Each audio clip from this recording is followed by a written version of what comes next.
Bienvenue à l'épisode 7 d'Incompris. Aujourd'hui, je m'entretiens avec Frédérique Wallet, une coach en dépendance qui est sobre depuis maintenant 8 ans. Donc, on parle de l'effet de la dépendance, de comment que la dépendance est présente partout dans nos vies. Donc, super belle discussion. J'espère que vous allez aimer ça. Bonne écoute! Allô, Fred? Salut! Ça va bien? Ça va bien, merci. Toi? Super bien. Merci d'être là. Aujourd'hui, on parle de dépendance. Merci de m'avoir contacté. J'avais cette idée-là en tête de faire l'épisode sur les dépendances, puis je pense que je connais un peu de ton histoire, puis je pense qu'on va avoir une très bonne discussion. Je veux commencer l'épisode par toi. Explique-moi ton parcours, qu'est-ce qui t'a amené à être dans le mouvement là, justement de la dépendance et tout. Oui, bien merci premièrement à toi de m'accueillir chez toi, j'apprécie.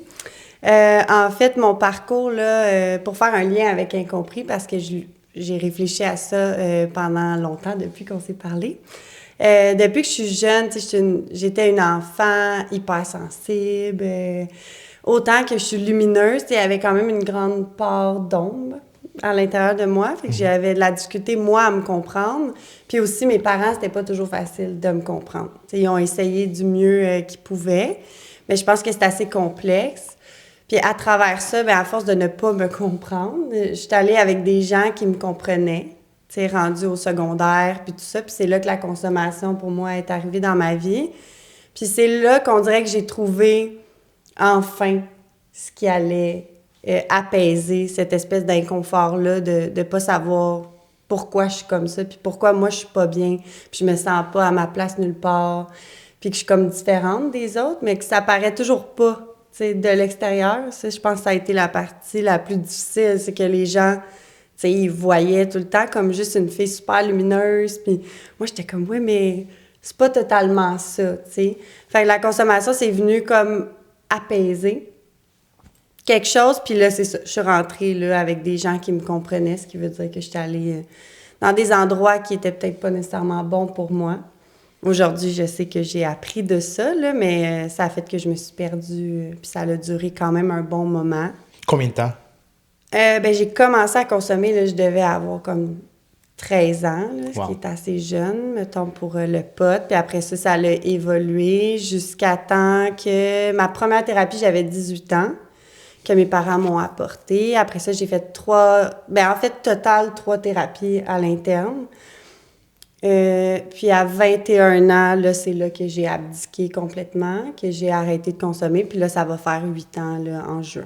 Fait que c'est comment que toi, l'idée ou le saut t'est venu de dire, OK, moi, j'ai eu ces problèmes-là, puis là, je me lance, je veux aider d'autres personnes à sortir de ces dépendances-là. Je pense que j'ai toujours eu cette envie-là d'aider les autres. Tu sais, même quand j'allais pas bien moi-même, j'aidais les autres. Ça a toujours été quelque chose de présent chez moi. Puis, on dirait que pour moi, il faut que je donne un sens à cette terrible partie de ma vie. Parce que, tu sais, on va se le dire, on n'en parle pas souvent ouvertement, mais la dépendance, ça t'emmène dans des endroits très, très sombres, tu sais, tu transgresses tes valeurs. Ça prend beaucoup d'années, en fait, de se réparer de ça. Tu sais, moi, je pensais pas, j'avais 21 ans, j'étais comme, ça sera pas trop long que je vais être comme réparée en dedans de moi, mais je peux confirmer que non, tu sais, c'est encore un travail de tous les jours. Fait que ça me motive à transmettre parce que ça donne un sens à ce que j'ai vécu. Puis je me dis, s'il y a juste une personne qui m'entend puis que ça lui donne le courage d'aller chercher de l'aide, bien moi, pour aujourd'hui, j'ai fait ce que je pouvais, tu sais. Ouais. Très intéressant. C'est un peu le but aussi pourquoi je fais le podcast et tout, tu sais. Je pense pas révolutionner personne ou rien, mais juste ça l'affecte une personne, job is done, tu sais. Puis c'est valorisant, puis... c'est cool, ben tant mieux, bravo. Je veux aller voir, tu sais, quand on parle de dépendance, là, c'est quoi la chose qui est le moins bien comprise pour toi ou l'idée fausse des gens dans la dépendance? Je pense que c'est vraiment que c'est un choix conscient et comme aligné, tu sais. Okay, comme si quelqu'un se réveille le matin, là, puis se dit, moi, aujourd'hui, je vais boire un 41 de vodka, je vais fumer du pot, je vais consommer telle ou telle substance, je vais miser ma maison au casino par choix, parce que ça me tente, tu sais. Ça, là, puis c'est dur à comprendre, mais c'est que c'est vraiment le dépendant. En tout cas, je vais parler pour moi. Tous les soirs, je me promettais que demain, c'est terminé. Tous les soirs. Et demain arrivait, puis il me semble que c'était pas si pire que ça, finalement, tu sais. J'arrêterai demain. J'arrêterai demain. Combien de C'est fois le qu'on dit ça? jour de la marmotte. C'est incroyable. Puis il y a eu des moments où je me disais, je suis comme une cause désespérée, j'y arriverai pas, tu sais. Mais c'est complètement faux, tu sais. Je pense que c'est ça, c'est de ne pas penser que cette personne-là a fait ça par pur plaisir, tu sais. Je pense que ça commence par ça, mais un jour, ça devient vraiment plus plaisant. T'es plus capable de vivre avec, mais t'es pas en mesure d'arrêter non plus. Puis c'est là qu'il y a un changement, normalement, tu sais. C'est ça, la définition de dépendance. Là. C'est Ouais. que tu peux pas vivre sans, tu peux pas vivre avec. C'est ça. T'es tout le temps dans le « Oh my God, j'arrête demain », mais là, demain arrive, puis « Oh, mais tu sais, juste une puff » ou « Oh, Ah ouais. juste une ligne » ou whatever ce que tu fais, tu sais. Fait que, penses-tu que les gens plus proches de leurs émotions, plus empathiques, plus hyper sensoriels, sont plus enclins à tomber dans la dépendance? Ah, moi, je pense que oui. Ouais. 100%. Ils vont chercher cette assurance-là. Tu sais, c'est quoi pour toi? Pourquoi tu penses? Bien, c'est que des émotions... Tu sais, encore là, je fais un lien avec incompris, mais les gens, ils comprennent pas l'hypersensibilité. Tu sais, même mon père, que j'aime plus que tout au monde, pour lui, dans son mode de fonctionnement, à lui, les choses se passent pas pareil comme pour moi, tu sais. Quand il voit les émotions, des fois, il comprend pas, tu sais. Il se dit... il comprend pas pourquoi, moi, les émotions prennent le dessus. Vu que tu te sens incompris dans tes émotions, que ce soit moi envers moi, je me comprenais pas, puis c'était difficile à gérer tous les jours d'avoir comme ces excès d'émotions-là. Ben, quand la consommation est arrivée, veux pas, ça m'a régulée, là. Tu sais, c'est une fausse croyance de penser que ça fait pas la job pendant un moment. Moi, ça a fonctionné. Je suis très à l'aise même de dire que sans la consommation, je serais probablement pas assis à côté de toi aujourd'hui. Je sais pas qu'est-ce qui serait arrivé, mais je sais pas si j'aurais survécu, tu sais. C'est jusqu'à un moment donné, ça a arrêté de fonctionner. Donc là, j'ai dû me tourner vers autre chose. Mais oui, je pense vraiment que l'hypersensibilité, c'est difficile à gérer. Fait que les gens vont se tourner vers peu importe quelle substance, être humain ou peu importe quoi, pour apaiser encore une fois ces émotions. Pour se sentir peut-être plus compris. Oui, tellement. Ouais. Poser la question, c'est y répondre, je pense, là, mais est-ce que tu penses que les gens, la plupart des gens sont dépendants sans le savoir? Tu sais, que toi, tu dis comme, à chaque jour, là, tu dis, ah, demain, il faut que j'arrête. Ouais. Fait que tu le savais dans le fond de toi, là, tu avais une idée que c'était pas correct ce que tu faisais. Ouais. Est-ce que tu penses que tout le monde qui a une dépendance sont conscients du problème, puis c'est de là que ça vient la dépendance que tu peux pas arrêter? Je pense que probablement tout le monde est conscient, oui, mais le déni, c'est extrêmement fort et utile. J'ai vu des gens là, en perte de contrôle totale dans leur vie me regarder dans les yeux et me dire « Non, mais Frédéric, je suis correct. » Puis tu te dis « Ben voyons. » Mais non, t'es pas correct. Mais oui. Moi, je contrôle encore ma consommation. Ça va bien pour aujourd'hui. Là, tu te dis « OK. » Fait que je pense qu'on est conscient, mais d'être honnête envers soi, là, c'est un autre... C'est un autre défi. Ouais. C'est ça l'échappatoire, en fait. Je vais faire de la drogue, je vais boire de l'alcool pour pas justement penser à dans la situation à laquelle je suis, puis aller ailleurs, avoir ce 2, 3, 4 heures-là de déconnexion totale. Puis c'est pour ça qu'après ça, le lendemain, ben, t'as des remords, tu te sens moins bien, dépressif et tout.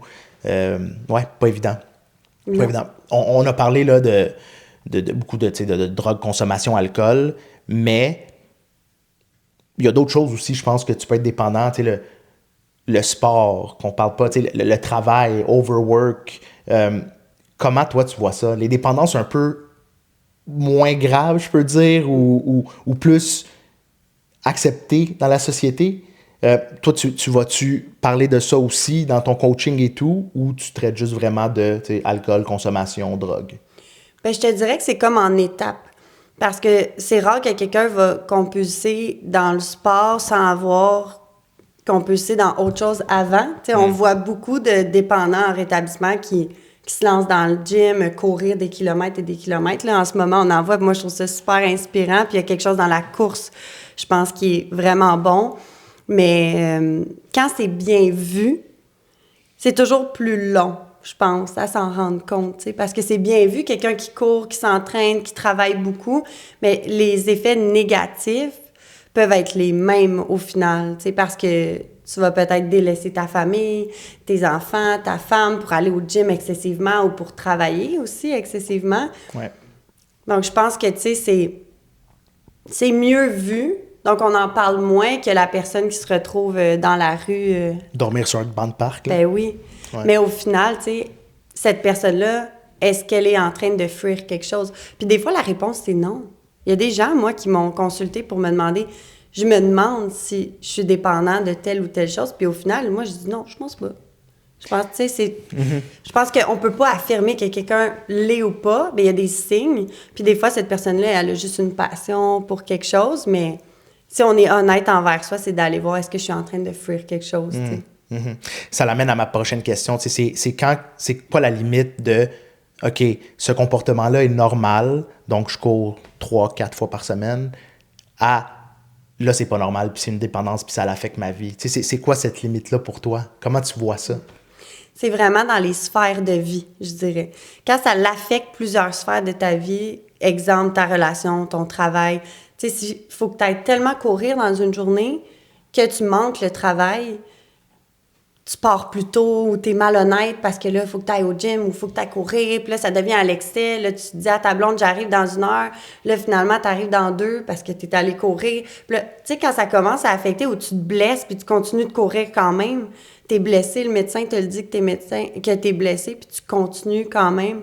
Tu dépasses tes limites. Tu sais, c'est quand ça commence à dépasser là, ce qui est équilibré. Okay. Je dirais, ouais. C'est l'équilibre, dans le fond. OK. Pour toi, les dépendances, bon, mais c'est souvent, ça sert à combler quelque chose. C'est quoi que tu vois, toi, dans ton quotidien? Qu'est-ce que les gens ont le plus besoin de combler avec la dépendance? La solitude, beaucoup. Okay. L'ennui, la solitude, le fameux vide intérieur que tous les dépendants nomment. Puis c'est là qu'on voit que c'est une maladie parce que il y a tellement d'êtres humains qui répètent la même chose, qui sentent un vide.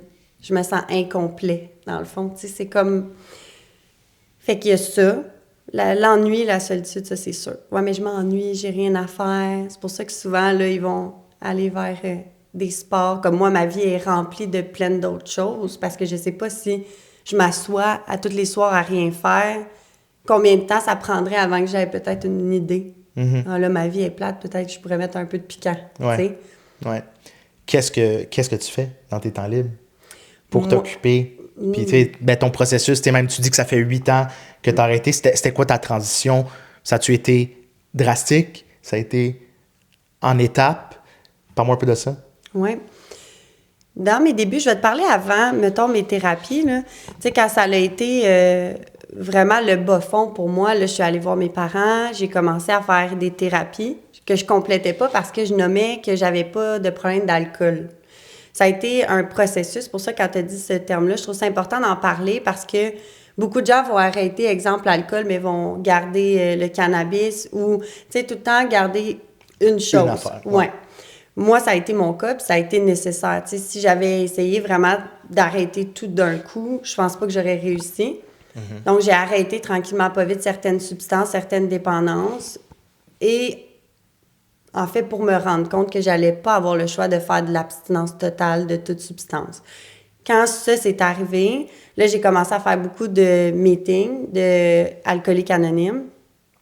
Moi, ça a vraiment changé ma vie. Okay. Puis c'est pour ça que j'en parle, parce que il y a une phrase qu'on m'a dit quand je suis arrivée, j'avais 21 ans, j'étais jeune, puis c'était beaucoup des personnes plus âgées que moi. Puis il me disait, est-ce qu'on t'a dit qu'on t'aimait aujourd'hui? Puis là, je disais, non, ben moi, je t'aime. Puis il disait, je vais t'aimer jusqu'à temps que tu t'aimes.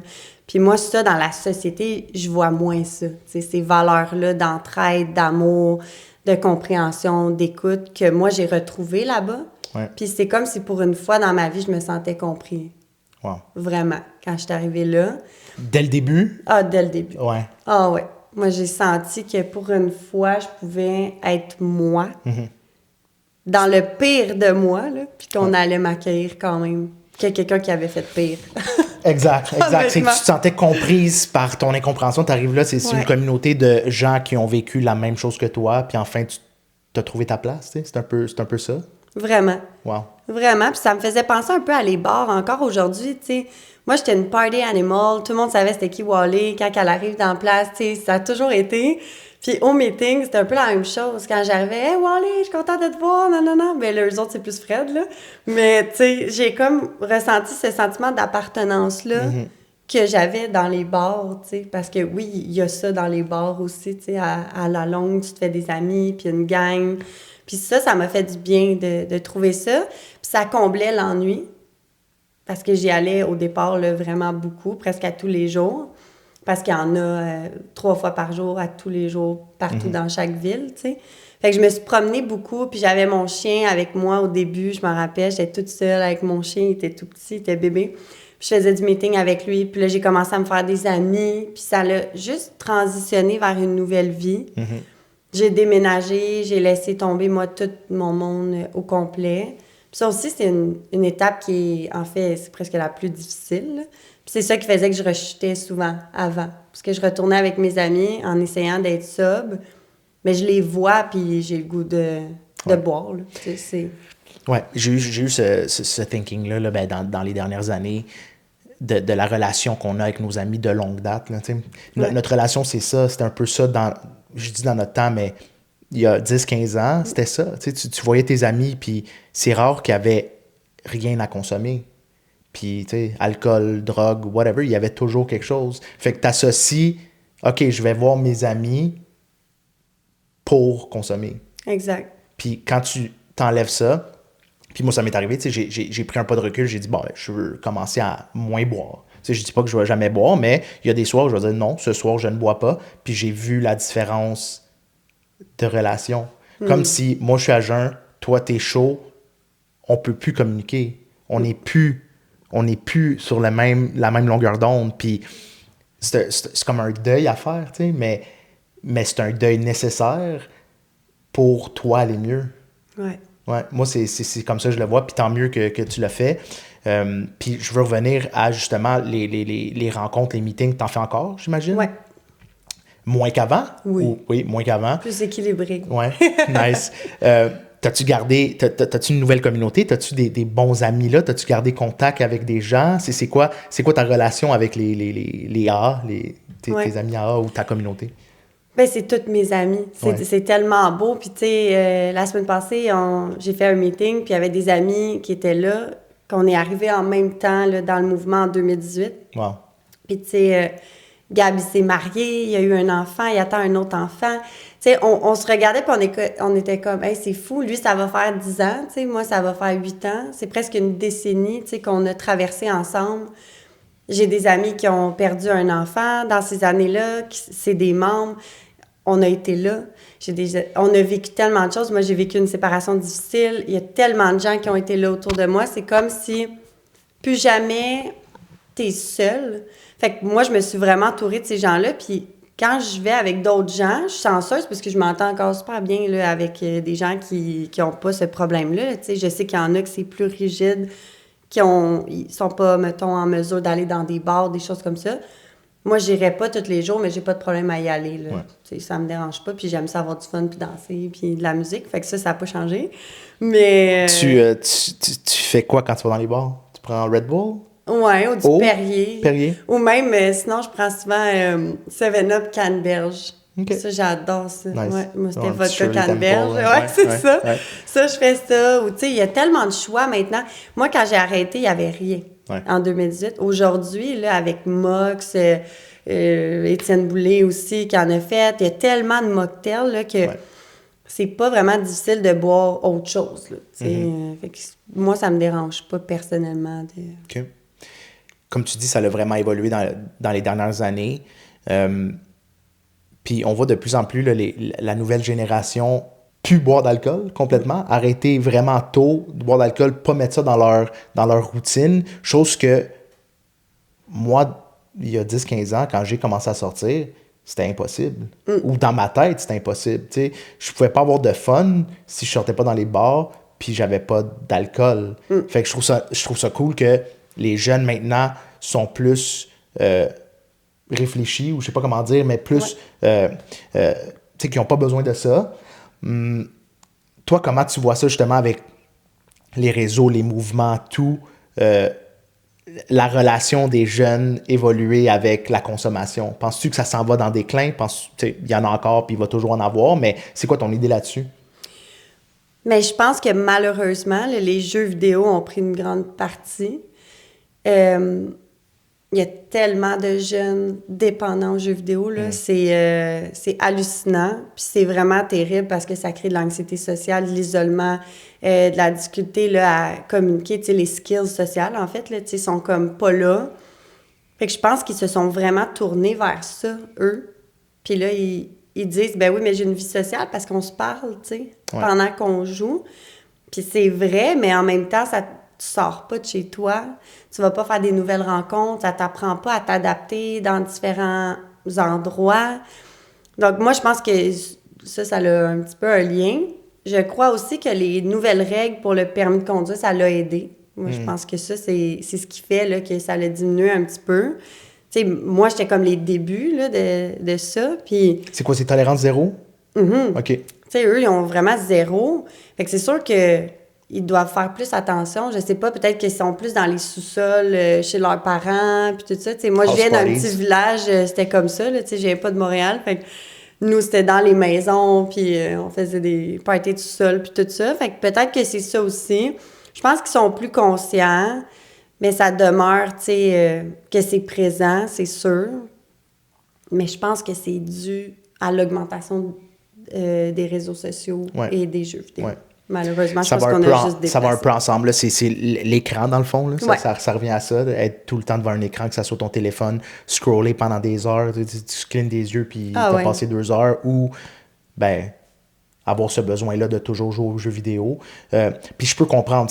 Je suis un peu plus vieux, mais les jeux vidéo ont toujours été présents dans ma vie. Puis des fois, honnêtement, je trouve ça difficile de manage ça, parce que je ressens le besoin de oui, tu sais, j'ai ma communauté là, je veux aller parler à mes amis online, je veux aller leur parler, je veux passer du temps avec eux, mais la ligne est mince, oh my god, tu sais, ça fait 3-4 jours que je fais juste gamer puis que je sors pas de chez nous, là. Ouais. Moi, je me suis posé cette question-là de OK, faut que je diminue. Puis ça a été plus difficile, tu sais, après la COVID. On dirait que pendant la COVID, on avait juste ça à faire, là. Fait que ta communauté, c'était en ligne. Fait qu'il y a beaucoup de monde qui se sont dirigés vers ça. Puis là, ils ont de la misère à en sortir. T'sais. C'est un peu de même que je le vois. Tu dirais quoi aux jeunes, mettons, qui sont anxieux? Je m'en vais ailleurs. Là, ça m'a fait penser à une histoire que ma blonde me contait, qui était à New York pour le bachelor d'une amie. Puis il s'en allait dans un restaurant. Puis une de ses amies qui est streameuse, qui est tout le temps, qui joue à des jeux vidéo, puis qui est tout le temps connectée online, elle a eu de la misère à se rendre au restaurant toute seule, puis attendre ses amis, parce qu'elle avait de l'anxiété sociale. Mm-hmm. Moi, ça m'a flabbergasté. Je sais pas comment dire, mais qu'on est rendu là que les jeunes en bas de 25 ans ont peur d'aller dans un endroit public seul, pas accompagnés, parce qu'ils sentent désemparés, ou le regard des gens, ils sont plus capables de connecter avec les gens. Moi, quand je me promène dans la rue, là, ma blonde, tu t'arrêtes de dire bonjour au monde, mais je suis comme ça, tu sais. Quelqu'un me regarde, ben, salut, ça va bien, tu sais, comme, j'ai pas de misère à connecter. Fait que je pense que c'est pour ça que le côté gamer aussi, moi, ça m'amène autre chose. Mais de connecter avec les gens, ça, faut pas arrêter de faire ça, tu sais. Fait que pour les parents qui nous écoutent, qui ont de la misère à, justement, leur enfant, là, il est ado, puis il veut se lancer là-dedans, tu leur dirais quoi? Tu sais, c'est quoi la solution pour toi de se retirer le plus possible des écrans? Je me répète, mais tu sais, je vais dire l'équilibre encore là. Fait que, tu sais, peut-être d'aller dans... Aller jouer dehors? Ouais, ben je m'en allais dire ça. Honnêtement, tu sais, c'est parce que je cherchais le mot, parce que je veux pas dire obligé, mais c'est un peu ça. Tu sais, de nommer en même temps que, OK, tu peux jouer, exemple, 1 heure, mais je veux 1 heure que tu ailles à l'extérieur, tu sais. L'équilibre. Ouais, vraiment. Je pense que le sport, c'est tellement bon. Moi, j'ai fait du sport quand j'étais jeune. Quand j'ai commencé à consommer, j'ai tout délaissé. Ah ouais. Ouais, puis aujourd'hui, tu sais, j'essaie le plus possible de bouger à chaque jour, le plus que je peux. Puis quand je le fais pas, je le sens dans mon corps et dans mon esprit. Mais c'est super important, tu sais, fait que je pense que c'est pas mal. C'est comme l'alcool, c'est pas parce que moi je suis sobre que je veux dire à quelqu'un que l'alcool c'est mal. Ouais. C'est sûr qu'à la base, tu sais, je donne souvent l'exemple, notre première brosse, on a toutes vomi, OK? Mais ça, c'est notre corps qui dit « Ah, tu me donnes du poison, tu sais. » Puis qu'est-ce qu'on a appris? Ben bois-en un autre, tu vas t'habituer, tu sais. Moi, on m'a dit ça avec la bière. Ben Plus que tu vas en boire parce que j'aimais pas le goût. Bois-en, là, tu vas voir, tu vas commencer à aimer ça. Mais c'est arrivé. Ou le lendemain, c'est ça. Ou le lendemain, tu sais, continue à boire, ça va enlever ton hangover. Ouais. On entend souvent. Ben oui, puis ça fonctionne. Ben Moi, oui. je l'ai fait souvent. Ça replace un peu, puis là, hop, on repart. Tu sais, mais... Fait que c'est encore là, c'est pas l'alcool ou les jeux vidéo ou la cigarette ou peu importe quoi qui est mauvais en soi, c'est vraiment quand il y a un déséquilibre. Puis pour quelqu'un qui est dépendant réellement, là, qui a un trouble d'usage de substances, il sera jamais capable d'avoir d'équilibre. C'est pour ça qu'il y a de l'abstinence. Mais pour se rendre là, il faut faire des essais-erreurs, tu sais, puis essayer de contrôler par nous-mêmes. Je pense que c'est important de le faire. Tu as fait du sport toute ta vie, puis c'est venu de où le besoin de laisser ton sport quand tu consommais? Pourquoi tu faisais plus de sport quand tu consommais? Moins d'énergie? Non, ça m'intéressait plus. Ah ouais? OK, C'est t'as fou, vraiment hein? perdu l'intérêt. Ouais. Puis tu faisais quoi comme sport juste pour... Ben, tu sais, je faisais pas de sport, mettons, d'équipe officielle. J'ai tout le temps aimé jouer au soccer ou faire tennis, n'importe quoi, mais j'ai fait de la danse de compétition, là, tu sais. Puis de la gymnastique. J'ai touché un peu à tout, du ski nautique jeune. Tu sais, j'ai toujours été active, mais c'est comme si, quand j'ai connu la consommation, vraiment, moi, ça a fait comme... Là, j'ai trouvé mon affaire. Puis... Tout le reste, ça m'importait plus vraiment. Wow. J'ai perdu intérêt pour beaucoup de choses. Fait que c'était pas... Puis c'est sûr que dans ma consommation, là, j'ai commencé à être affectée physiquement aussi. J'étais plus en forme, là. J'ai pris beaucoup de poids. Tu sais, j'ai essayé des traitements qui m'ont fait prendre du poids.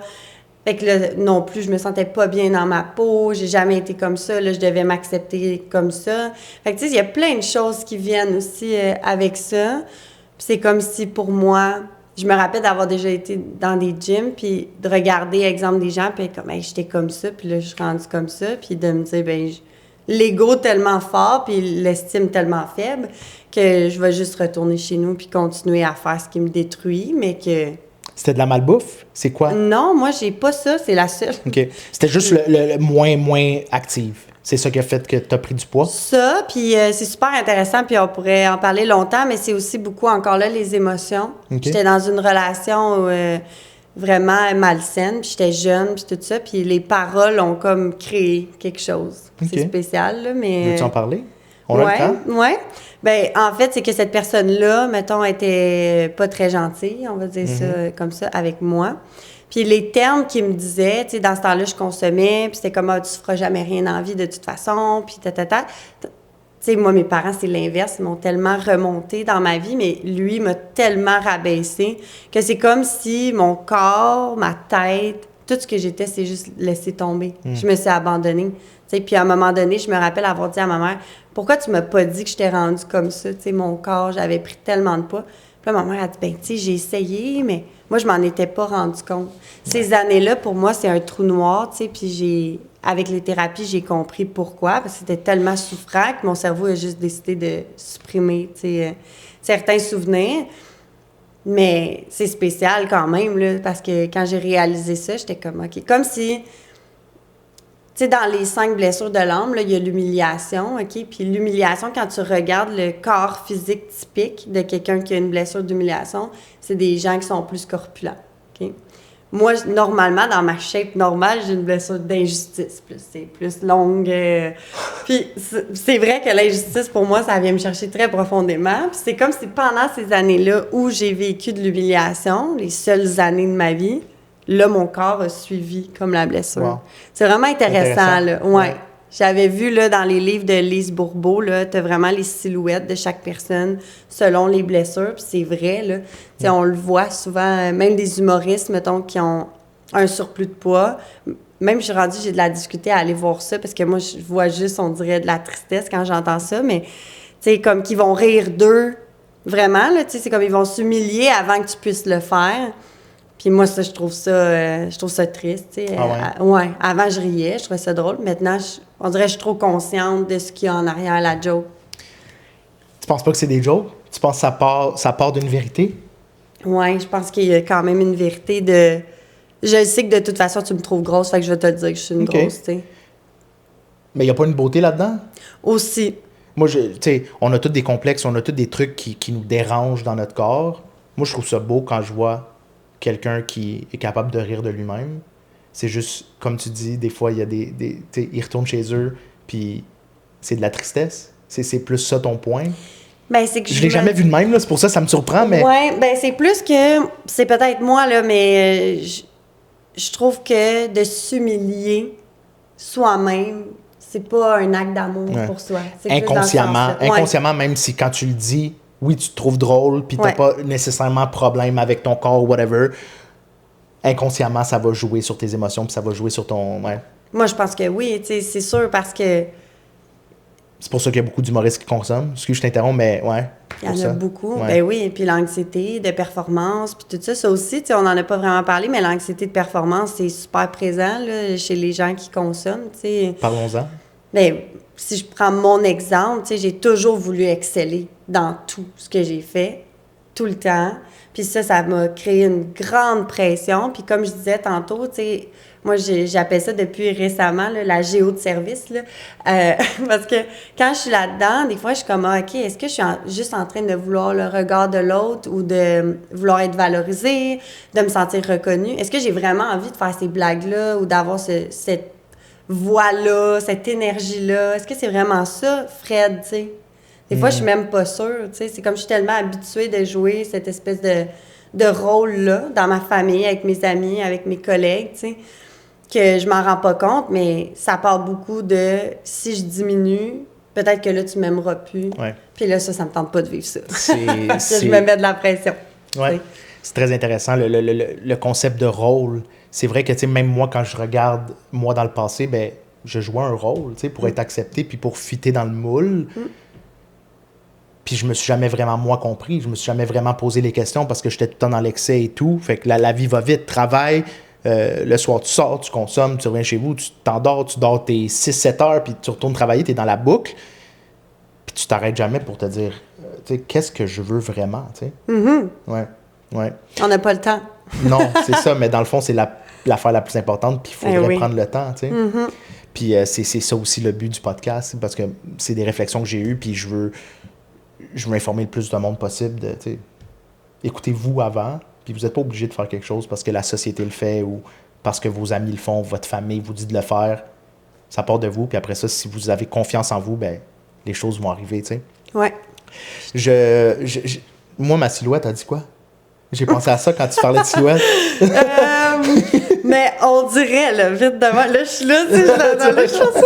Mais on dirait plus vers la trahison, j'aurais dit. La trahison? Ouais, ça se peut-tu? OK, explique. Mais c'est que c'est plus comme les épaules quand même larges, puis ça descend comme un peu en triangle. Puis c'est ce qui ressemble le plus à ta silhouette, je trouve. OK. Puis la trahison, ça veut dire quoi? Ce serait que probablement ta plus grande blessure, ce serait une trahison. Okay. Puis quand on prend là, les blessures, mettons, vraiment 0-5 ans, trahison, ce serait avec ta mère, mettons. OK. T'sais. Avec le parent du sexe inverse. C'est ça. OK. Exactement. OK. Ouais. Wow. Ben, tu vois, moi, quand tu as parlé de ça, j'ai pensé plus aux relations, mettons, en couple, de trahison. Ouais. Mais OK, je vais penser à ça. Comment ma mère m'a trahi. Ma mère m'a jamais trahi, je pense. Mais des fois, là, ça peut être vraiment sur... je veux pas minimiser, mais en même temps, c'est comme ça que je l'explique. Des fois, c'est quelque chose de vraiment simple. Tu sais, comme l'humiliation, là. Exemple, un enfant qui tombe, là. Puis là, exemple, il s'échappe un gâteau sur lui. Puis là, tout le monde rit. C'est pas la fin du monde, là, entre nous comme adultes. L'enfant, ça peut être là. C'est fait. Okay. Ou exemple, mon fiel a vécu ça avec la fille de ma cousine à un moment donné. Ils voulaient dormir les deux ensemble. Et là, la petite fille voulait plus finalement. Bien là, Félix pleurait tellement. C'était comme la première fois de sa vie qu'il vivait un rejet. Mais peut-être que quand il va avoir 16 ans puis que sa blonde va le laisser, ça va le ramener exactement là. C'est pour ça que des fois, tu sais, on se dit, hey, la personne, elle me semble qu'elle réagit vraiment. C'est trop, là, tu sais, c'est la réaction, mais c'est parce que tu réagis pas à ce qui se passe dans le présent, tu réagis à ce qui est arrivé dans ton enfance. Des blessures 0-7 ans. Exact, c'est ça. Wow, OK. On devrait plus être informé là-dessus, tu sais. On avait des cours de FPS, ça s'appelait, là, je sais pas trop comment, il y avait tous des noms différents, mais je veux faire un lien avec un autre épisode que j'ai fait. J'ai ce questionnement-là de l'éducation, puis d'envoyer nos enfants à l'école, mais qu'on n'apprend pas des trucs importants. Je veux faire attention, là, je marche sur des œufs, je veux pas dire que le système d'éducation, c'est de la merde, mais j'ai beaucoup ce questionnement-là dans les derniers mois, années, sur le système d'éducation. Tu penses, c'est quoi ton opinion là-dessus, toi? Mais je pense que... Tu sais, ce que tu enseignes, là, toi, il faut que tu ailles à l'extérieur, puis il faut que tu prennes rendez-vous, il faut que tu ailles dans des écoles, tu fais des conférences, mais ça devrait pas être partout, ça devrait pas être instauré dans toutes les écoles ou instauré à tous les jeunes. Mais je pense que oui, puis c'est justement, tu sais, j'ai pas eu la chance encore de le faire vraiment dans les écoles, puis c'est ce que j'aimerais le plus faire, parce que je pense qu'il faut travailler au niveau de la prévention. Mais je veux souligner honnêtement le travail des éducatrices en garderie, parce que je pense que eux, ils sont très avancés en ce moment au niveau des émotions. Moi, les enfants de ma sœur et mon frère, je suis fascinée là, à quel point ils sont en mesure de dire « Je ressens de la colère, Tati. Je vais prendre un pas de recul. J'ai besoin d'amour. J'ai besoin d'un câlin. » Moi, entendre ça, là, je trouve ça merveilleux. Puis ça me donne espoir, honnêtement. Je pense qu'à l'école, éducatrice spécialisée, c'est merveilleux, mais ils sont pas assez. Il n'y a pas assez de ressources. Fait que souvent, il y en a une pour je sais pas combien d'élèves. Donc, il manque à ce niveau-là, vraiment. Moi, je suis d'accord, là, que... Mais si on travaille de plus en plus l'enfance, comme là, ça se fait dans les garderies, je pense que déjà, ça va avoir un impact sur, après ça, l'école. Puis les parents aussi. Tu sais, les parents sont de plus en plus jeunes, de plus en plus connectés, de plus en plus ouverts avec leurs émotions. Puis je pense qu'ils vont transmettre ça de plus en plus à leurs enfants. Si je compare avec mes parents, moi, c'est très... vieille mentalité italienne, très rigide, il faut que tu restes dans le moule. Ça fait des enfants pas enclins à s'ouvrir ou comme qui restent renfermés parce qu'à chaque chose que tu vas dire, ben, tu as peur de te faire réprimander ou de te faire traiter de bizarre ou de te faire regarder croche. Puis ça l'amène à ma prochaine question. Comment tu vois ça, de dire j'ai besoin d'aide? Ou de dire « je suis dépendant à ça ». J'ai besoin d'aide, c'est vu comme une faiblesse, j'ai l'impression. Ou il y a beaucoup de personnes qui prennent ça comme une faiblesse. Moi, je vois ça comme une force. C'est quoi ton opinion là-dessus? Quoi dire aux gens de « non, exprimez-vous », tu sais. Mais ils ne réalisent pas en même temps, mais vas-y, je veux savoir ce que tu penses de ça. Ben moi, je pense que c'est vraiment... un acte de courage incroyable. C'est de plus en plus valorisé, je trouve, là, honnêtement. Je pense qu'il ne faut pas avoir honte de le dire. Puis moi, ce que j'ai envie d'amener à réflexion, c'est... Tu sais, oui, peut-être que c'est difficile de demander de l'aide, mais c'est pas honteux. Parce que c'est souvent ça, tu sais, c'est plus la honte qui va driver le fait que « je le dirai pas ». Mais c'est pire... quand tu consommes chez vous puis tu penses que personne ne le sait parce que tout le monde le sait autour de toi, tu sais. Fait que ça, là, c'est vraiment comme... Les gens, là, souvent, ils vont juste dire, ben oui, tu sais, on le savait. Moi, tout le monde le savait avant moi, là. Tout le monde me l'a dit. Est-ce qu'ils ont essayé d'intervenir? Ma famille? Ouais. Tellement. Mes amis. Tu le prenais comment? T'avais peur de te l'avouer à toi-même? Je voulais tellement pas arrêter, là. Ça venait tellement me chercher en dedans. C'est comme si tu me disais que ça allait finir. Il allait avoir rien après. Je voyais pas comment j'allais réussir. Honnêtement, c'est à ce point-là que Puis c'est pour ça que je dis que c'est un miracle que j'ai cette vie-là depuis 8 ans. Je suis une privilégiée. J'ai l'impression vraiment d'avoir... tu sais, c'est comme s'il y a quelqu'un qui pige là, dans un chapeau des noms, puis j'ai le mien, puis je vais toujours redonner à cause de ça. Wow. Mais... À te revoir, là, la jeune Fred, puis voir ton entourage qui essayait de te lancer des perches pour dire, sors de là. Qu'est-ce que tu ferais de différent ou c'est quoi ton image là-dessus de voir que tes parents essayaient de te lancer des petits messages subtils de « Hey Fred, ça se peut que tu as un problème. » Toi, tu les voyais juste pas? T'avais les yeux fermés? Non, je le voyais tellement. Tu sais, j'ai vu mes parents avoir beaucoup de peine, ma soeur, mon frère, tout le monde, mes amis. Mais ma mère, elle a fait quelque chose qui, je crois, aide beaucoup puis qui est vraiment difficile à faire, mais c'est un peu de faire confiance en la vie puis en les capacités de ton enfant, de toucher le fond et de remonter. Mais c'est vraiment difficile, là, parce que, tu sais, faut comme que tu laisses ton enfant vivre ses expériences en étant super inquiet qu'il arrive quelque chose de grave. Mais ce que ça l'a fait, c'est que mes parents, ils m'ont laissé un petit peu, tu sais, aller vivre tout ça. Mais je savais qu'ils étaient là. Parce qu'ils m'ont toujours aimé. Moi, je crois que c'est l'amour, tu sais, le fil conducteur de tout ça. Fait que ça l'a fait que quand j'ai touché, moi, le premier, bas fond, de multiples, j'étais arrivée chez mes parents, puis là, je leur ai avoué. J'ai un problème de consommation. Puis là, c'était comme, ah ben, on s'en doutait. Okay. Mais... Voilà, c'est new. Tu nous dis quelque chose qu'on sait pas déjà? C'est ça. Puis là, ils m'ont amené en thérapie. Puis tu sais, c'est difficile pour les parents. Comme ma thérapie, j'ai décidé de quitter, tu sais, parce que je disais que j'étais pas comme eux, que moi, j'étais pas rendue là, que j'avais... Fait que là, tu sais, c'est comme, bon, on recommence tout le temps. C'est le jour de la marmotte, puis honnêtement, j'étais sincère, ça n'a rien à voir, tu sais. Mais à ce moment-là, je connaissais rien d'autre. Fait que je pouvais pas faire mieux. Moi, je changerais rien à tout ça. Ouais. Rien. Je pense que tout le monde a fait de son mieux là-dedans. Tu sais, autant mon entourage, des intervenants à l'école, des profs. Moi, il y a des profs qui ont été significatifs, qui le voyaient, mais qui ont été comme best bud avec moi, puis qui m'ont accueilli là-dedans au lieu de juste me chicaner. Ou, tu sais, je pense que tout est dans la compréhension, l'amour, le non-jugement. Mm-hmm. C'est-tu ça qui fait la différence entre quelqu'un qui retombe tout le temps dans la dépendance ou qui décide de faire le changement puis que là, c'est durable pendant plusieurs années, 5-8 ans? Penses-tu que c'est ça la différence? C'est quoi la différence pour toi?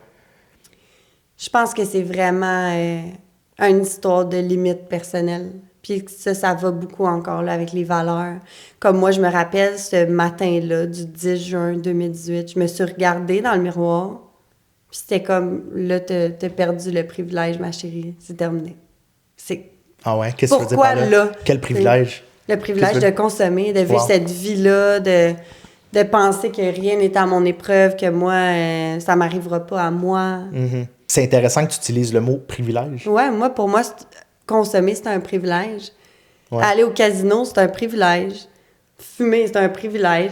Tous les excès, les espèces de fuites, c'est des privilèges. Et moi, j'ai perdu tous ces privilèges-là, un après l'autre. Tu sais, on peut même consommer des êtres humains. Tu sais, en ce moment, là, depuis ma séparation en janvier l'année passée, ça m'est arrivé de consommer des humains. Je l'ai vu. J'ai assez de conscience, d'observation pour voir, aujourd'hui, je me sens pas bien, puis j'ai essayé d'aller consommer un humain pour apaiser mon mal-être. T'sais. Qu'est-ce que tu veux dire par consommer un humain? Ça veut dire que, exemple, je suis pas disponible, puis c'est présent là, dans le monde du dating énormément. Je suis pas disponible à m'engager en relation avec toi, mais je me sens pas bien aujourd'hui. J'ai de la misère à vivre mes émotions. Je veux fuir, donc là, je vais aller en date avec toi. Puis c'est pas mal nécessairement, là. Mais je vais m'étourdir, je vais me distraire. Et ce qu'on voit beaucoup, bien là, les gens, ils vont avoir des relations, mettons, sexuelles. Puis là, après ça, la personne a dit « Ah, ben moi, j'étais pas ouverte, tu sais. » Puis là, il y en a une des deux qui est blessée. Ouais. Puis tout ça pour juste avoir un buzz de dopamine, d'oxytocine et de... Parce qu'on va se dire, l'humain, c'est probablement ce qui crée le plus gros buzz de tout ce qu'il y a sur cette planète. La séduction, tu sais...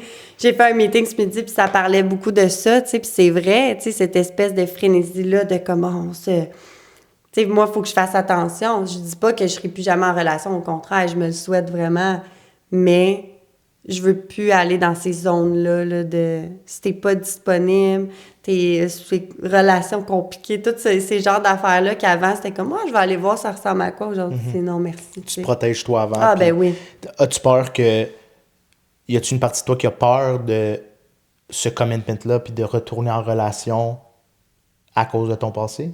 De revivre des trucs puis de retomber peut-être dans la dépendance d'un humain? Tu sais, ça te fait-tu peur d'être... C'est mal dit, là, parce que, tu sais, la dépendance, mais tu sais, la relation, c'est une sorte de dépendance. Tu sais, tu dois des trucs à quelqu'un. Ça te fait-tu peur, ça? C'est-tu pour ça que tu es un peu reculé sur les relations?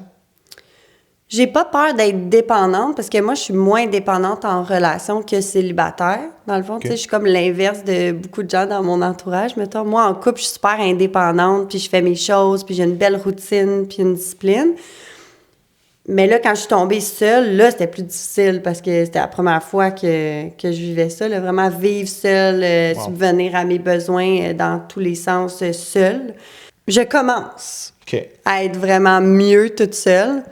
Parce que, tu sais, je viens d'une famille, on est 4 enfants, ça bougeait tout le temps chez nous, il y avait les amis des amis, puis ça me rend heureuse. Moi, je suis une rassembleuse. Fait que c'est sûr que là, c'est comme si j'oblige à ma personnalité à être quelque chose d'autre. Parce que oui, je suis bien dans le silence, puis j'ai ce côté-là un peu plus introverti, que j'aime être seule. Mais si tu me donnes le choix, j'aime bien mieux avoir une maison pleine de monde que j'aime, puis de partager. Là, ça me rend beaucoup plus heureuse qu'être tout seul. Là. Fait qu'au départ, après la séparation, c'était vraiment difficile. Ça m'a pris des semaines avant de dormir comme il faut. C'est là que j'ai vu que ma sécurité intérieure dépendait encore une fois de l'extérieur. C'est pour ça que tantôt, je parlais de consommation d'humain. Là, c'est bizarrement dit dans le mouvement, là, ils vont me trouver... ils vont comprendre, là, mais j'avoue que ça sonne bizarre. Mais ce que je veux dire, c'est encore une fois, utiliser quelque chose à l'extérieur, dans ce cas-là, un humain, pour aller apaiser un sentiment intérieur. Ah ouais, je le comprends. Puis, ça fait du sens. Ouais. Ça fait du sens. Tu veux grasp un peu tout ce que tu veux. Puis toi, t'as arrêté la consommation, mais consommer des humains, j'adore. Ah j'adore. Ouais. C'est la définition des sites de rencontres, dans le fond. Là. Oui. Ouais. Puis c'est ça qu'aujourd'hui, les gens ne comprennent pas nécessairement, mais c'est vraiment grave. Là. Ouais. Moi, je trouve ça grave, puis je suis désillusionnée, malheureusement, puis je trouve ça plate, mais je garde espoir. Tu sais, moi, j'ai vraiment la foi, puis je sais que la vie, elle me le prépare, là, il est quelque part, mais ben oui. Je l'ai juste pas rencontré encore, probablement, mais je trouve ça vraiment fou de voir aussi à quel point on va vite dans... on est quoi, tu sais. Il y a quelqu'un qui m'a dit quelque chose là, en décembre, puis ça a été le début d'un changement pour moi. Tu sais, il m'a dit, exemple, que toi, t'es mon collègue, là, à partir de demain. T'es mon nouveau collègue. Est-ce que je vais te dire, hey, on va être quoi?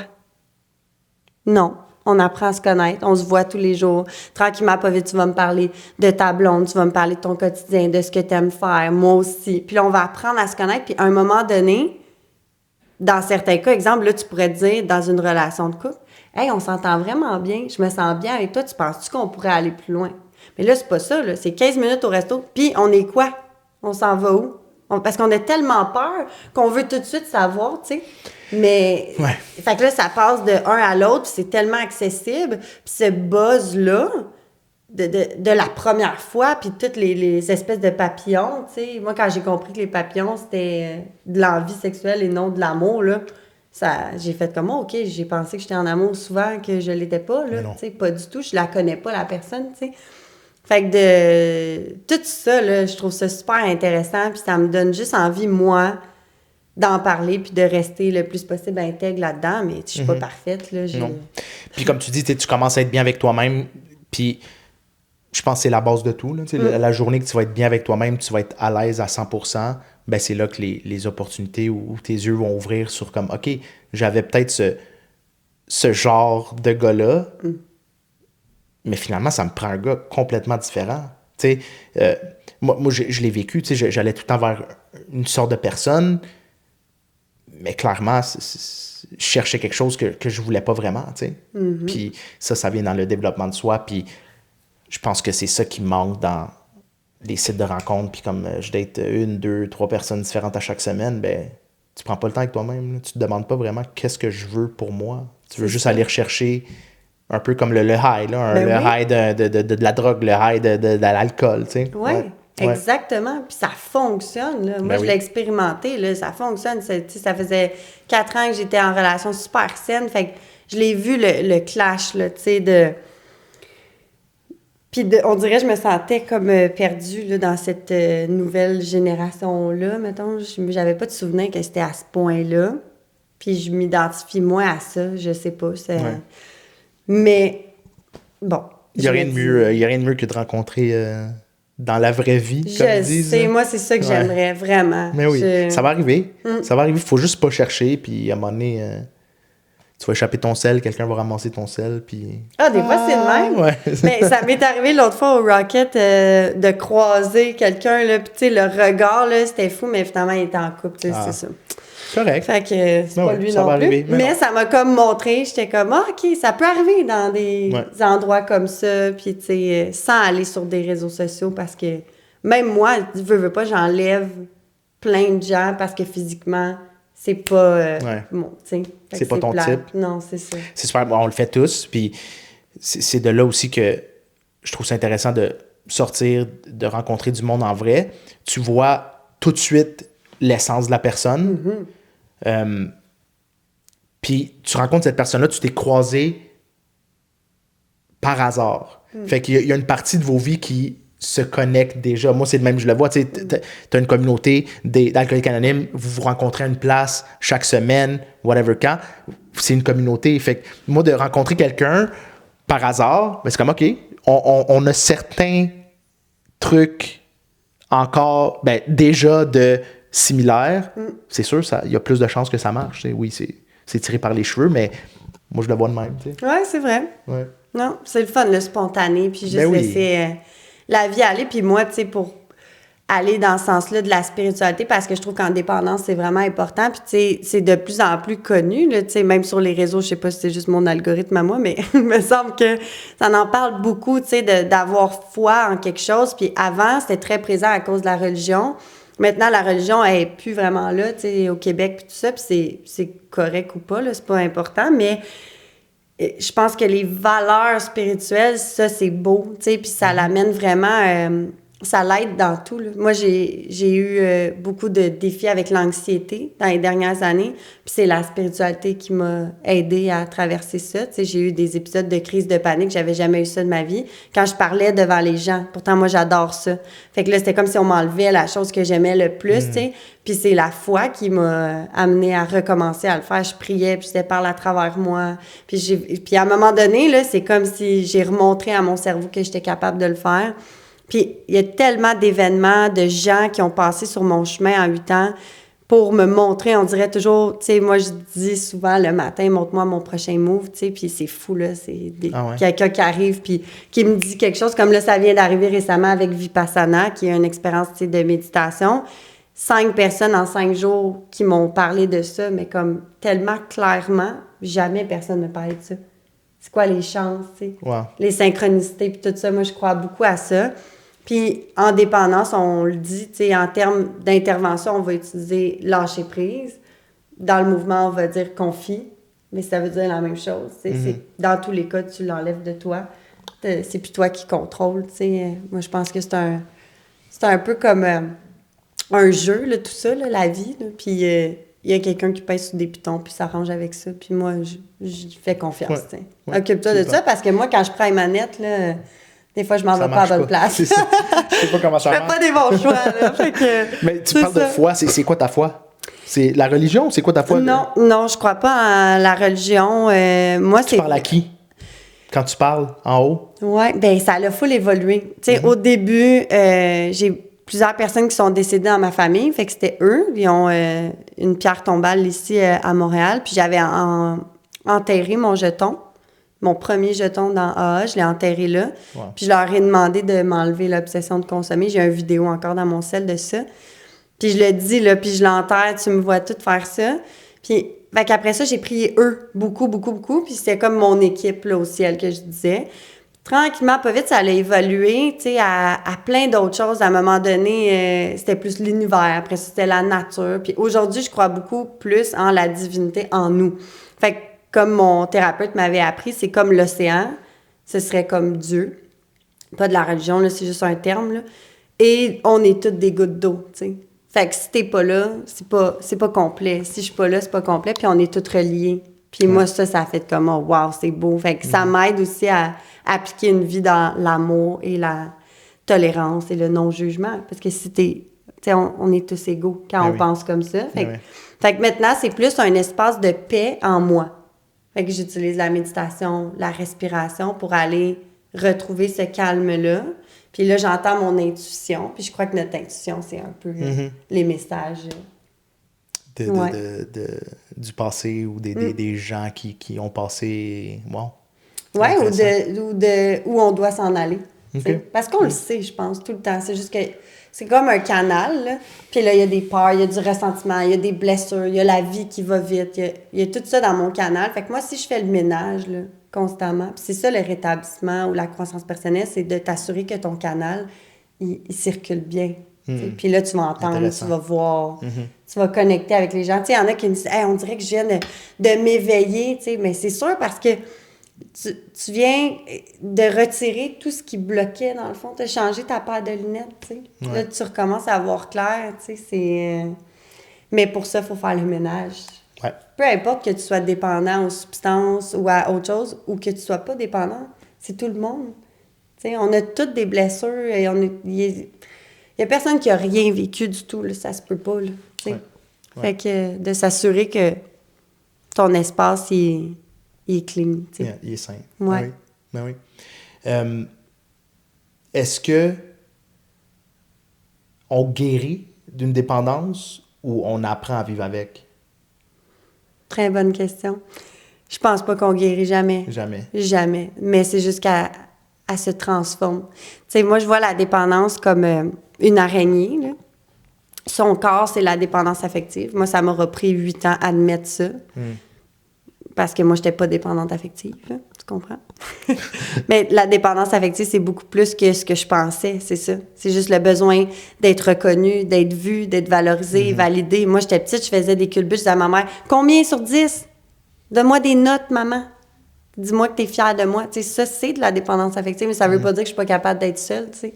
Ouais. Fait que ce corps-là, qui est la dépendance affective, ben après ça, il y a comme des pattes qui s'installent. Puis là, c'est tout le reste des dépendances. Fait que je pense que une personnalité dépendante va rester dépendante toute sa vie. Par contre, je crois vraiment à l'équilibre. Comme en ce moment, si je suis honnête, j'ai pas l'impression d'avoir aucune dépendance. C'est ça que je veux dire. Okay. Aujourd'hui. Okay. Ben demain, je sais pas, mais pour aujourd'hui, je ne fuis pas dans aucune dépendance. J'ai pas de fuite. Fait que je guéris pas. J'apprends à vivre avec, comme tu dis, à être équilibrée. Mais tant que j'ai une routine, une discipline, je fais ce qui est bon pour moi, je peux être peut-être même encore mieux que quelqu'un qui n'est pas dépendant. C'est pas parce que tu es dépendant que tu vas souffrir toute ta vie et que tu vas être malheureux, abstinent ou non, tu sais.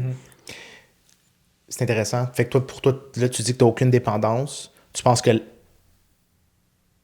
la façon de vivre, c'est ça? Est-ce que tu penses que tout le monde devrait être dépendant de rien puis c'est le secret d'une vie saine? Non, mais moi, je pense que je suis encore dépendante, exemple, affective, là, en ce moment, dans le sens que quand on est sur les réseaux, puis on est un visage un peu public, puis tout ça, c'est sûr qu'il y a quelque chose que je retire là-dedans, là, 100%. Fait que je le vois qu'il y a des comportements, mais il n'y a pas de fuite dans des dépendances. Okay. Mais je suis quand même dépendante de plein de choses. C'est juste que là, je suis comme en équilibre pour aujourd'hui. Mais je pense pas que c'est de ne plus avoir rien. Je pense que c'est d'être en équilibre. Et si tu ne l'es pas et que tu n'es pas capable de l'être, abstiens-toi. Tu peux avoir du fun dans plein d'autres choses. Là. Moi, tu sais, il y en a qui vont penser que, mon Dieu, ça doit être plate, sa vie. C'est tellement tout sauf plate, ma vie. Parce que je fais plein de choses saines.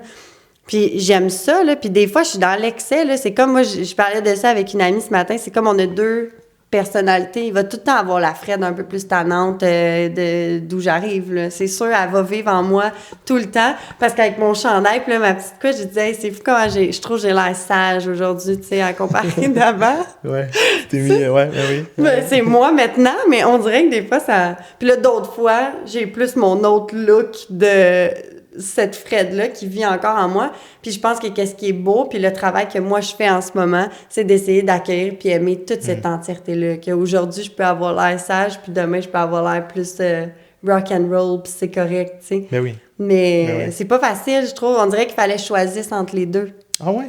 Ouais, je me suis sentie comme ça jusqu'à récemment. C'est comme, je peux soit être la fille en rétablissement, là, qui est intervenante, puis qui travaille là-dedans, ou être la fille qui aime la musique forte, puis les Harley, puis, tu sais, comme, on dirait que les deux pouvaient pas coexister, puis je pense que c'est beaucoup la guerre entre l'ego puis l'être. Tu sais, t'as le droit d'être spirituel, sobre, équilibré, et vouloir de l'argent. T'as le droit de vouloir une Lambo, si tu veux, puis être spirituel. Ben oui. Tu sais, tout ça, c'était mélangé pour moi. Puis là, je suis tout en train de démêler ça. Tu sais, dans ma tête, c'est comme les gens spirituels sont végés, puis ils vivent avec peu. Ouais. Ben, pas du tout. Mais non. Ben non, tu sais, moi, j'écoute beaucoup de gens qui font des speeches, tu sais, aux États-Unis et tout, qui ont réussi, qui sont super spirituels parce que c'est vraiment, ça propulse, là, tu sais, tout ce qui est visualisation, programmation, des affirmations, des techniques d'ancrage, le grounding, tout ça, c'est des choses que j'utilise, que des athlètes utilisent, des gros chefs d'entreprise aussi, parce que ça te propulse, tu sais. Ben oui. Des vision boards, tout ça, ça semble niaiseux, mais ça fonctionne réellement. Oui, 100%. Puis je pense que ça a toujours été là où nous, on associait ça à les VG ou whatever, tu sais, le monde plus spirituel, c'était des granos, whatever, là, tu sais, ce qu'on a entendu. Des granos, c'est ça. Ouais. Mais non, tu sais, dans le fond, c'est parce qu'on voyait juste ça. Puis le monde qui était plus haut placé ou qu'on les voyait moins parler de ça, mais c'est parce que moi, comme je le vois, c'est qu'eux faisaient ces affaires puis ils n'avaient pas besoin d'en parler. Puis je pense que c'est ça qui est en train de changer là. Tu sais, comme, moi, c'est pas mon identité, c'est pas je mange pas de viande. C'est OK, je suis végé, fine, mais j'ai d'autres choses. Puis je pense que c'est ça qui était mal perçu par les gens. Puis comme là, de plus en plus, avec l'accès à l'information et tout, le monde choisisse leur part. T'sais.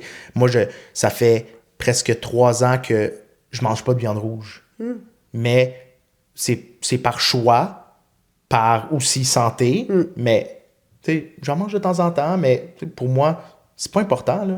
C'est mon régime, puis qu'est-ce que ça change, ce que je mange? T'sais? C'est ça. Ouais. Mais souvent, le monde vont peut-être juger comme « Ah ouais, tu fais pas ça », ou comme ils comprennent pas que tu changes ton alimentation, mais... Comment je le vois, c'est you are what you eat, là, t'es ce que tu manges, là. Puis moi, c'est là que ça a commencé de... Je veux mieux manger, je veux avoir une vie saine. Ouais. On s'habitue à ça. T'sais, autant que moi, je me suis habituée à la vie que j'avais avant. Aujourd'hui, j'aime tellement ça, me coucher tôt, puis me lever tôt. Puis, tu sais, l'autre jour, mon ami a dit « T'es ma tante, là. Moi, lundi, mardi, mercredi, je sors pas. Je me couche à 8h30, 9h. Je lis avant de me coucher. Je suis bien. Ouais. Pour la première fois de ma vie, je commence à trouver un équilibre vraiment... Tu sais, j'ai eu des moments, mais j'étais en couple là, dans ma dernière relation. Mais tu sais, là, vraiment, d'être seule puis de retrouver cet équilibre-là, je trouve ça tellement beau, puis je suis contente, tu sais. Mais si... je commence à sortir tous les soirs puis me coucher tard, je le ressens. Je me sens moins bien. Quand je suis fatiguée, je suis pas la même. Je comprends. Ça me fait pas la fatigue, honnêtement. Ben, à personne, je pense. Là. Je pense qu'on n'est pas nous-mêmes, puis on est plus lent, on a de la misère à réfléchir, puis ça affecte notre humeur aussi. Quelqu'un va dire quelque chose, puis tu vas mal le percevoir, whatever. T'sais. La fatigue, c'est le plus important là, de bien dormir. Là. Je dis pas que je suis parfait là-dedans, là. Je me couche vraiment tard, mais une chose à la fois. Moi, une fois de temps en temps, je me couche tard, mais c'est rare. Sinon, j'essaie de me coucher quand même tôt. Mais encore là, d'être équilibré. Puis tu sais, ça me fait penser à, dans le fond, l'importance de nous se comprendre, tu sais. Parce que moi, depuis que je me comprends, tu sais, c'est fou quand on pense à la gestion d'émotions que j'avais quand j'étais adolescente à aujourd'hui, l'équilibre émotionnel que je suis capable d'avoir, j'aurais jamais pensé entre moi et toi, honnêtement. Wow. Ouais. Parce que j'étais incapable de m'autoréguler moi-même, puis juste de prendre le temps. « Hey, c'est quoi tu vis? Ah, OK, je vis de la colère. OK, pourquoi? OK, ça va passer. Puis là, ça... Ah ouais, je suis comme « OK, c'est tout. » C'était juste ça. J'ai fait tout ça. J'ai risqué ma vie juste pour pas vivre ça. Ouais. Ça revient à ce que tu disais tantôt, tu sais, ça nous était pas éduqués. Non. Puis comme les parents, j'ose croire que les nouveaux parents, ben, ou les nouveaux enfants, ben, sont vraiment plus proches de leurs émotions, puis ils n'ont pas peur de dire, hey, tu sais quoi, là, je suis en colère. Ouais, c'est beau. Parfait, talk to me, dis-moi là, tu sais, je veux le savoir. Mais oui, mais c'est quelque chose que moi, je pouvais pas dire. Puis c'est là que je vois la différence de, tu sais, moi, je pouvais pas dire que je suis en colère, là. Mes parents ont dit comme, ben, t'es qui? Va-t'en. Ouais. Fait que je trouve ça beau de juste laisser les enfants s'exprimer, puis ça va faire des enfants bien plus allumés et sains d'esprit. Ouais. Je sais pas si c'est le bon mot, mais Ben oui, c'est vraiment, ça. Ouais. plus équilibré, puis veux pas, s'ils sont mieux outillés envers eux-mêmes, ils vont être mieux outillés dans leur travail, dans leurs relations, dans tout, là. Puis ça va faire une société plus, Ben oui. plus éduquée, plus juste et gentille. Et, Vraiment. Ouais. C'est pareil comme, tu sais, tu parles de la colère, mais la colère, c'est la tristesse qui est non accueillie. Ouais. Tu sais, puis les petits gars, c'est quoi qu'on disait? Tu sais, arrête de pleurer. Ou même moi, tu sais, veux pas, mes parents sont merveilleux, mais ça leur est arrivé, là, je pleurais beaucoup, là. Fait que, tu sais, comme arrête de pleurer ou nanana. Mais si j'ai pas le droit de pleurer puis d'être triste, je vais être en colère. Puis là, on se demandait pourquoi il y avait autant de... Moi, j'accompagne surtout des hommes dans ma pratique, puis la colère, c'est fréquent, des hommes violents, puis tout ça. Ben oui. J'en ai eu plusieurs, puis c'est pas correct, c'est pas ça que je dis, mais encore là, j'ai vu beaucoup ce qu'il y avait en arrière, puis c'est énormément de tristesse refoulée qui n'ont pas pu nommer, tu sais. Puis aujourd'hui, c'est juste, ça sort en colère puis en violence, malheureusement, tu sais. Fait que si on les outille mieux jeunes, on va 100%. peut-être aussi avoir un impact là. Fait que la gestion d'émotions, ça a un impact partout, tout le temps, dans tout, tu sais. Ouais. Puis j'en parle dans un des épisodes avec Phil. Tu sais, maintenant, je pleure peut-être pas chaque semaine, mais tu sais, au moins une fois par 2 semaines, je pleure, puis je suis vraiment moins en colère. Tu sais, je me laisse la chance de vider mes émotions, puis ça fait que je suis juste plus calme. Ouais. Mais ça a pris quelqu'un, tu sais. Ça a pris ma blonde pour dire comme, non, là, ça marche pas de même. Tu vas gérer ça de même. Puis OK. Puis ça marche, tu sais, c'est fou. Ouais, c'est fou. Ouais. Ça fait 1 heure, fait qu'on termine avec une dernière petite question. Ben, je veux que tu plugues un peu, tu sais, ce que tu fais. Les gens peuvent te suivre où? Puis quel message tu veux passer sur la dépendance à nos auditeurs? Le message sur la dépendance, là, il me vient automatiquement, c'est que pour moi, c'est dans les plus beaux humains qu'il y a pas sur la Terre, OK? Parce que c'est des gens super sensibles, avec des cœurs tellement grands, généreux. Puis c'est sûr que quand vous les voyez consommer, c'est peut-être pas cette version-là qu'on voit, mais juste de leur donner la chance de se retrouver parce que justement, on est des personnes sensibles. Fait qu'on se trouve des façons d'avoir des carapaces puis des survivre à nous-mêmes en fin de compte, mais juste de donner la chance parce que j'ai tellement vu des miracles se produire puis des gens vraiment qui méritent d'être connus, tu sais, parce que c'est des super belles personnes. Fait que juste de démystifier un petit peu le dépendant, c'est pas nécessairement ce que vous croyez que c'est. Tu sais, ça peut être votre fille, votre voisin, votre employeur, tu sais, c'est partout, c'est pas écrit dans notre front. Fait que ça, je pense que c'est important de le nommer. Puis ce que je fais, mais c'est sûr que tout ce qui est sur les réseaux sociaux, c'est tout du contenu que je veux continuer de partager qui est gratuit. C'est justement pour ça, parce que en dépendance, veux pas, c'est pas tout le monde qui a l'argent de consulter. Fait que moi, j'essaie de partager des techniques qui sont faciles, accessibles, gratuitement. Et si vous voulez aller plus loin puis avoir des rencontres individuelles, c'est aussi quelque chose que j'offre le soir et le vendredi, parce que j'ai un autre travail d'intervenante aussi dans un organisme communautaire. Et ça ressemble à ça. J'ai aussi mon journal d'écriture quotidien. Tu sais, on n'en a pas parlé, mais je crois beaucoup, moi, à l'écriture. Je le fais tous les matins, sans exception. Je remplis mon journal où j'inscris mes gratitudes. 3 choses que je suis fière de moi de hier. Comme demain, je vais écrire que je suis fière de moi d'être venue ici. Nice. Fait que, tu sais, Ben oui. c'est important, je pense, de se donner aussi ce qu'on fait de bon dans la journée. Puis d'être reconnaissant, puis tout ça. Fait que mon journal aussi, il est disponible. Là. Tout ça, c'est tout accessible sur mon site Internet. Là. Wow. Je vais la mettre dans la description. Ah. Fait que, ouais, c'est intéressant ce que tu dis de juste prendre le temps. Puis ça n'a pas besoin d'être des heures, là. C'est un 5-10 minutes par jour. Juste prendre le temps de, OK, hier, c'était ça. Aujourd'hui, c'est ça. Demain, ça va être ça. Puis tu te laisses aller, tu sais. Ouais. C'est simple, mais faut juste le faire, puis il faut prendre le temps de le faire. Exactement. Fred, merci d'avoir été là. Merci à toi. Vraiment, c'était un plaisir.